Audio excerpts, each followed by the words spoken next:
Ongi etorri txerrindulariak.comera gaurkoan beste elkarrizketa batekin gatorkizuegu.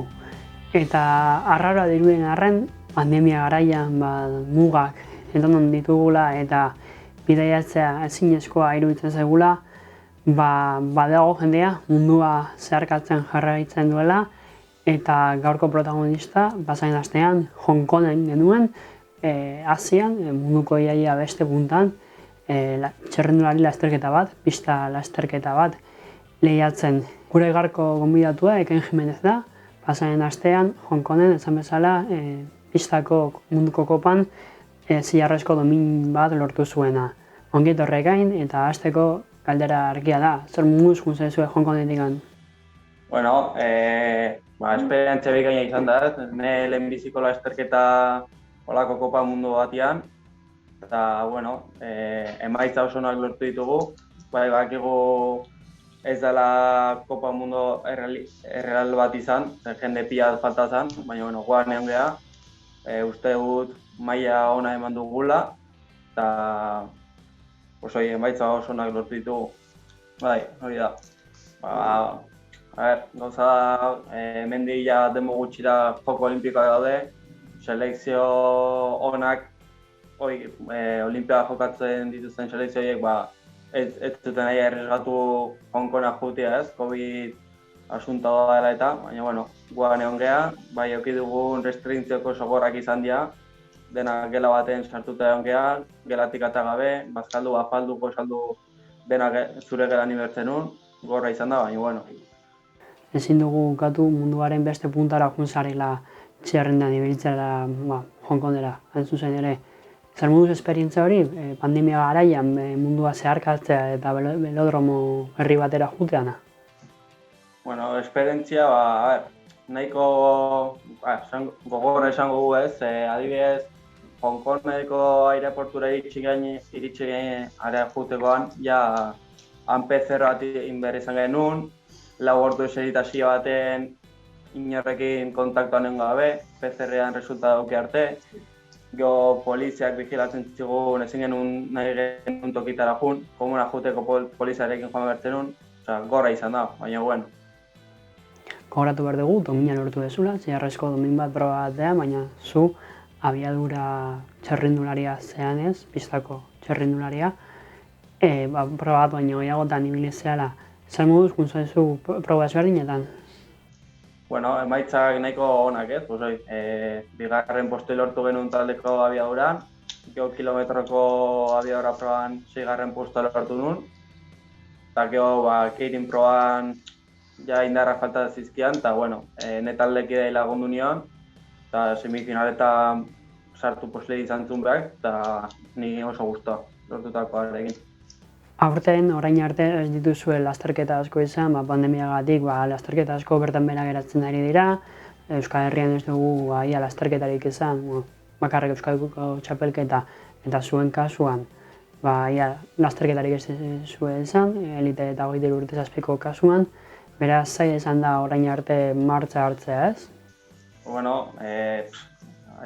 Hilabete hauek bastante zaila izan dira ez, azken finean COVID asuntoa dela eta ez genekin probak ingo dian, esaten zu, entrenatzen nahi naiz, oin suspenditzen bada, zertako hain nahiz entrenatzen ez, hor zabatzeko ondia, baina, oin abidez Hong Kongeak Kolombiara joan behar genuen, eta Kolombiako gerrak direla eta bertan behar hau zute, eta karrera gutxiago ez. Eta hemendik aurrera zer, esan dezu, kaliko proba bertan behera geratu dela, beraz oso zaila izatera da egutegi egonkor bat osatzea. Ze egutegi aurreikusita dakazu, ze probetan egongo zara?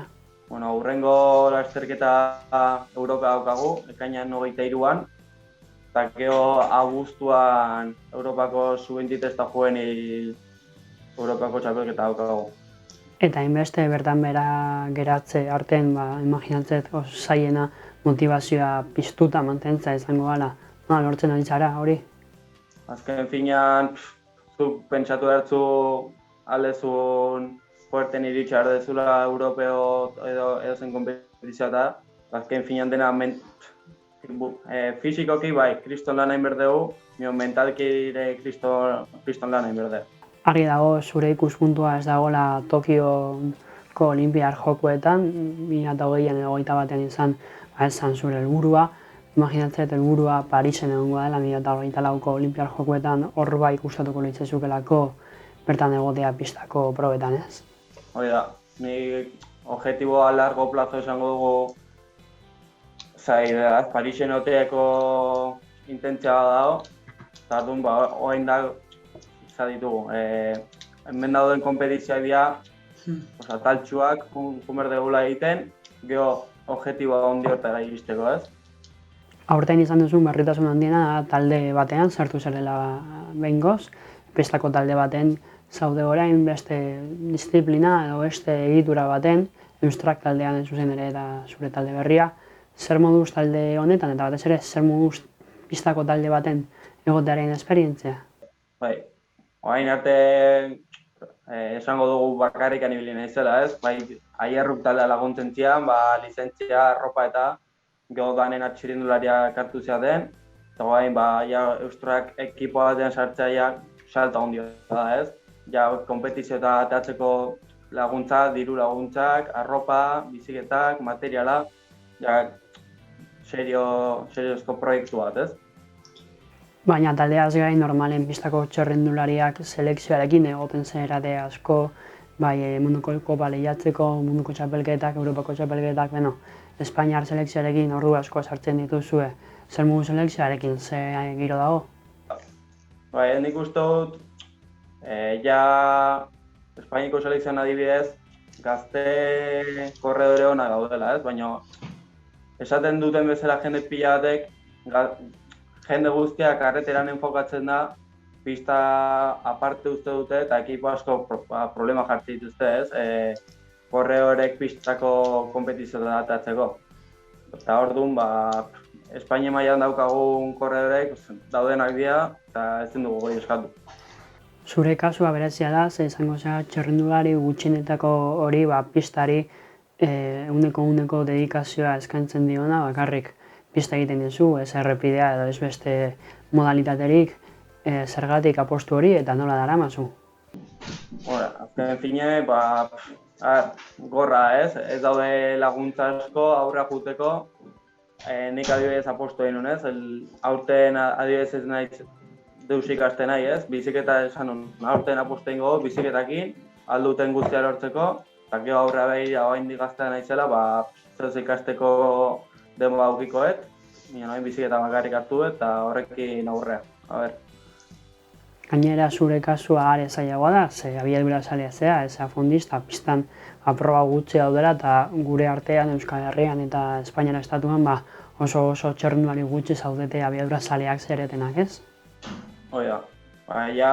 Euskadi maila ni bakarrik nago esango gu abiadura probatan ibiltzen dana, eta Espainia mailan ere bai 3 gaudela bain. Bat zegoen leheno, oain fondoa basa da, ez dakigu berriz bueltatu baina noin 3 bakarrik gaude. Eta jende oso gutxi dago.